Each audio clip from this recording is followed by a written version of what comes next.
వేదనలో ఆవేదనలో నా చెంత ఉన్నావు. అడిగిన వారికి ఇచ్చేవాడవు, వెదకిన వారికి దొరికేవాడవు.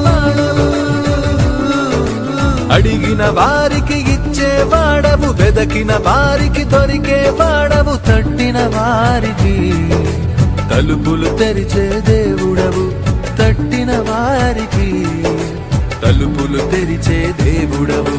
దేవా దేవా నీకే స్తోత్రం, దేవా దేవా